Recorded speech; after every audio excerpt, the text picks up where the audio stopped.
What's up, guys? It's Cheyenne with the Cheyenne LA Football Channel, and I am here today on this lovely Saturday giving you guys the European best games of the weekend so far. There was a lot of great games all across Europe. I just had to get out a video for you guys talking a little bit about a few of the best ones in each league. I'm going to try to do this moving forward. I'm going to pick a game per league and talk about it a little bit in depth and kind of give my opinion of it and how it went. I'm going to try to circulate teams and not just talk about the big four to the big six every single weekend, but I'm going to try to highlight the bigger games and the best results of the weekend. So, start out with Ligue 1. There was mainly one game to talk about so far, and that was Nice versus Bordeaux. 4-0 Nice. Christophe Galtier absolutely showing his level of genius once again with this very, very unique transfer from moving from Lille after making them champions last season. This move to Nice, so far, it has been absolutely fantastic. Despite the fact that they had a game suspended that we don't know the results yet for, even despite the fact that they were 1-0 ahead. This game, they are currently second place in the Ligue with, I believe, Angers is second currently. I don't know the results of the other games yet. So they're making a very good push, playing phenomenal. Christophe Galtier, high transition, high counterattacking play, and does an absolutely fantastic job at it. This game, Nice, the XG doesn't tell the whole story. It was 2.5 to 0.87. 2.5 is very high XG typically. If you have XG typically, if one XG typically means you've most likely are guaranteed to have scored a goal in those type of games if you have one XG. So it's always a little bit low because players most of the time don't outperform their XG. Rare ones do. Bruno, Mason Greenwood, Ronaldo for a few years of his career, but those are kind of it. But this game, Justin Kluivert, very, very happy for him and his evolution as a player from his years at Ajax to all the moves that he's done around Europe. I think this is a very good team for him. This is a very good league, I think, for him to show his skills, show his talents. Got the first goal. The second goal, very, very good feeding of Amin Guerri. I hope I pronounced that right. Guerri got 2 goals as well. He was taken down in the box, got a penalty, converted the penalty himself. And at the end, Christophe Galtier brought on Thuram, and Thuram from midfield was able to put the ball in the back of the net. All 3 goals were very similar. You can say no one's in open play. Bordeaux did control possession, did try to attack, and they were just caught on transition so smoothly by Nice. Such a beautiful attacking play from back to front, and Nice was very well rewarded. The shots was 11 to 13 for Bordeaux. Shots on target 5 to 4. So that kind of gives you a little bit more story of the game. 5 shots, 4 goals. Most likely it's not going to go that well for Nice in the future, but very, very good start to the season for them. 2 wins, 1 draw, and 1 result yet to be known. Potentially they were 1-0 ahead. I believe the game will be replayed, but we'll see what happens with that situation with Marseille. Moving on to the Bundesliga. The Bundesliga, what a game this was. Dortmund versus Hoffenheim, 2 very, very good teams in the Bundesliga. 3-2 Dortmund. This game was just back-to-back. The first 5 minutes of it could have had 2 or 3 goals. It was just open, back-to-front football. Both teams attacking, both teams creating chances. And it must say the young core of players that Dortmund has in offense are just so fun to watch. Gio Reyna was able to open the scoring at the beginning of the second half. Very soon afterwards, Baumgartner was able to put the second goal in. Jude Bellingham was volleyed in the 3rd goal. In the 90th minute, De Boer was able to get a toe across on the ball as the ball came flying from a corner and made the game 2-2.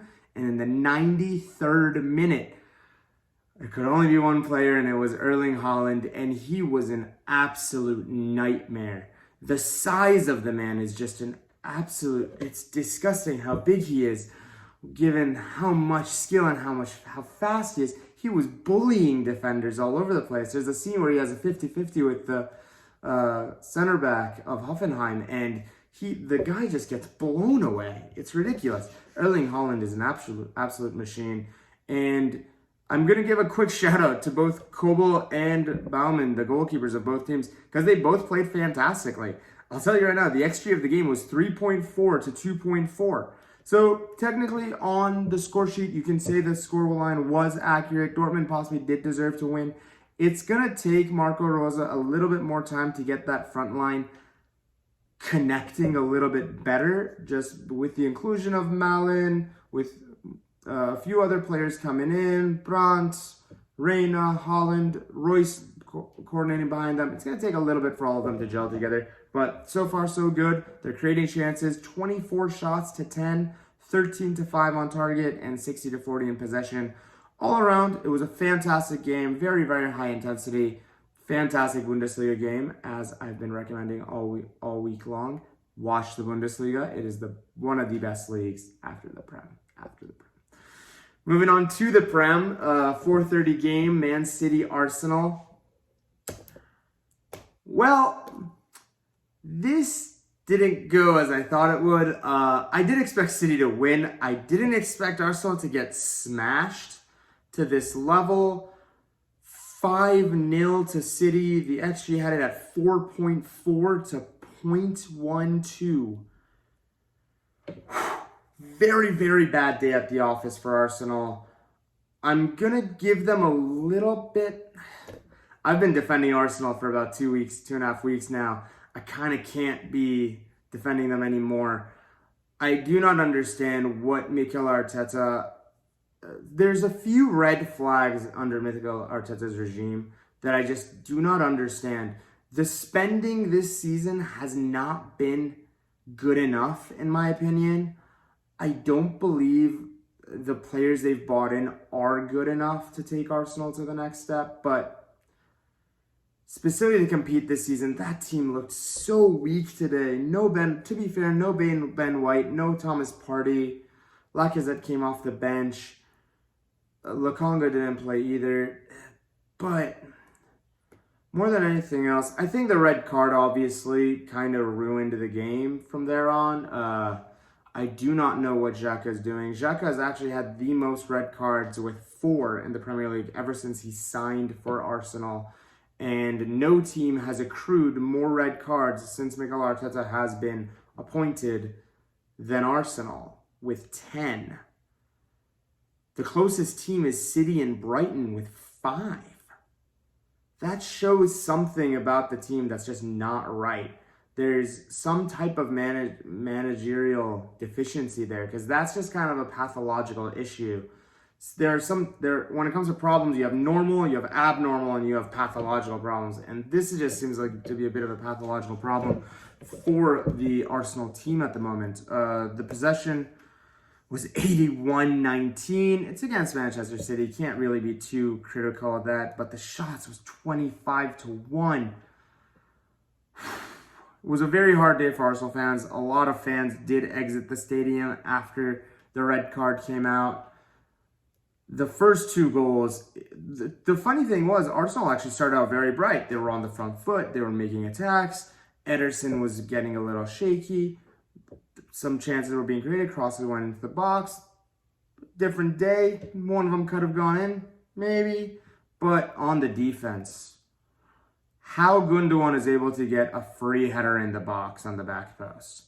How that set piece play, nobody attacks the ball. Nobody defends well. And they all just kind of let the ball slide through for Torres to score the second. And the second half was just... The second half of the game just kind of like went from then on. To be fair, another goal was scored after Grealish made a beautiful play. This was after Arsenal were at 10 men. Jesus scored. Jesus had a fantastic game again. My one critique, I was thinking about this during the game actually, after they took the 3-0 lead. This is something that I think Pep Guardiola, obviously me giving advice to Pep Guardiola here, I just feel this is something that Ferguson used to do very, very well back in the day. Klopp does it to a certain degree as well. Some of the greatest managers of all time always did this, where when you're that far ahead, why not have a few youngsters a few kids from the academy on the bench. When you're 3-0, 4-0 up in the first half, sub one of them on. What are you going to lose? What's going to happen? It's not like Arsenal are going to come back and win this game. So that's just something I wish Pep Guardiola would do more. City actually has a very, very booming academy with a lot of fantastic players. They were able to get about 80 million from selling off their academy players this season. And none of them played for the first team except Eric Garcia, which left for free anyway. So that is my one complaint about Guardiola. Arteta on the flip side, I don't want to say sack him because that's not fair. It's just kind of the schedule came out really poorly for Arsenal. I don't think these were games that at the beginning of the season, if you ask Arsenal fans, hey, you're going to win the game or draw the game at the Etihad? No, we're not. Are you going to beat Chelsea or draw Chelsea at home? We'd hope to get a draw maybe, but not too upset about it. So the Brentford loss is bad. I agree. I hope they're not too trigger happy. You just got to give him a little bit more time because the thing is, a new manager, outside of that new manager being Antonio Conte, which it most likely won't be, it's most likely going to be like Eddie Howe or somebody like to that mold. I just don't see, or Thierry Henry or somebody like that coming in. I don't see a lot of value in that. If Antonio Conte is coming in, okay, sure. It's a proven serial winner. I don't see how Antonio Conte is going to want this Arsenal job. They're going to have to pay him a ridiculous amount of money and guarantee him a bunch of signings, but why would he leave Inter, which is in a much better place right now than Arsenal is? So I don't really know what to do with Arteta. I'm going to say keep him for now because there's no obvious shot to get anybody else in, but he really needs some results with the going into the international break. Losing so badly right before an international break is also really, really bad because it just kind of weighs on everybody for the next 2 weeks until the 10th or the 11th when they play again. We'll see. We'll see what happens. I believe you got to back the manager. Keep him until the last minute is my vote, always. Moving on to La Liga. Majority of the games were being played today and tomorrow, so I didn't really have a chance to look into too many of the La Liga games, but I was able to see Valencia play yesterday, and Valencia played very, very well. 3-0 against Alaves. Alaves still have not accrued any points this season, sitting at 0 points after 3 games. Rough start to the season for them. Valencia played very, very well. The XG 2.3 to 0.36 kind of tells you all you need to know about the game. Valencia were the clear favorites to win. They both had equal amount of shots with 9. Valencia had 4 on target. Alaves had 2. Alaves did actually edge possession slightly, but not by much. This game was pretty much just down to the quality of the Valencia players. I want to mention Sula. 3 goals in 3 games for him. Fantastic start this season for the 24 Spanish midfielder. Very, very looks like a great player. Hopefully he can do more things for them. Daniel Vaz also was able to get the first goal, and Gonzalo Guedes was able to get the 3rd one. I always know Gonzalo Guedes from FIFA. Everybody always picks Gonzalo Guedes. Great player. And I thought they played very, very well. Valencia, 7 points, 3 games. Can't ask for much more. They're definitely making a push for that 4th spot in the league, with Barca, Real, and Atletico pretty much guaranteed to have the top 4. It's going to be a battle between Sociedad, most likely Villarreal, Valencia, and Sevilla to see who can break into that 4th spot. Valencia did look good. I do like their manager. I think they have a bright future. We'll see how they do for the rest of the season. Good win for them. Moving on to the Serie A. What a game. I had completely forgotten that Maurizio Sarri had gone to Lazio. Lazio Spezia 6-1. Lazio. I'm going to give a caveat. The XG only had it at 2.7 to 0.74. So only a 2 difference in the XG, which again kind of shows you the deficiencies of XG as a stat, but it kind of gives you good information at the same time. I would say all the 0.4 of Spezia came within the first 3 minutes of the game when Verde was able to get the goal. Pretty much Haisaj, the left back for Lazio, just bombed forward on an offensive move. They lost the ball in transition. Offense came from the left wing. of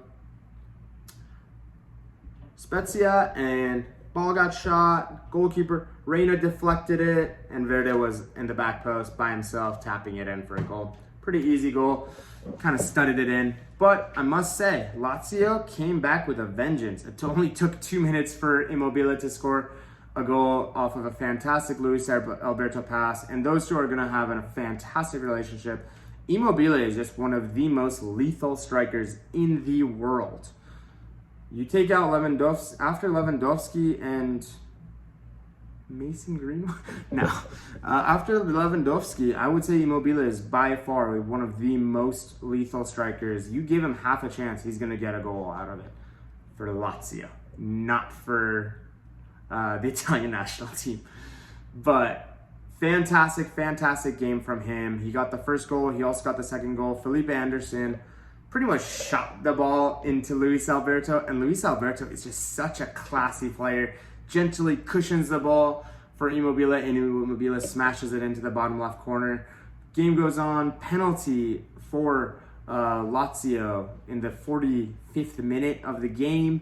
Pedro, Barcelona and Chelsea fame, brought down in the box. He seems like a very valuable player, specifically in Italy, where players can do age very well typically.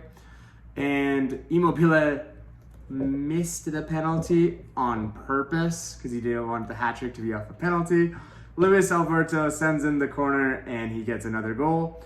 Luis Alberto, 3 hat tricks, absolutely fantastic player. Second half was pretty much more of the same. Felipe Anderson was actually able to pretty much make a solo move and get a goal himself. And then Haisaj was able to get a goal off of a fantastic through ball. And in the end, Luis Alberto got his own goal to finish it off with 6-1. The captain did fantastically. Right now, Serie A is one of the most open leagues as far as who can win it.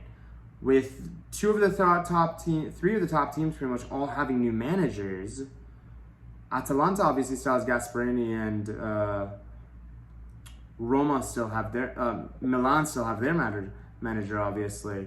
But the rest of the teams, with Inzaghi going to Internazionale and Mourinho going to Roma and a few of the other managerial changes, and Ronaldo leaving Juve, anything can happen. Last I checked, Juve was down 1-0 to Espanola. You can't blame Ronaldo for that, but we're going to see how Juve's season turns out. It's going to be a very fascinating season, and the Serie A, as it is all around Europe. This was Euro Roundup for the day. I hope you guys enjoyed this. I will be back tomorrow with another video for you guys. I'm mostly going to do the PL review tomorrow to get it out early, and then we can spend some time talking about the other leagues on Monday, and then the transfer window closes on Tuesday. So that's always very exciting. More than anything else, thank you guys so much for watching. It means the world to me. Again, my name is Shayan, and this is Shayan Daily Football Channel. See you guys tomorrow.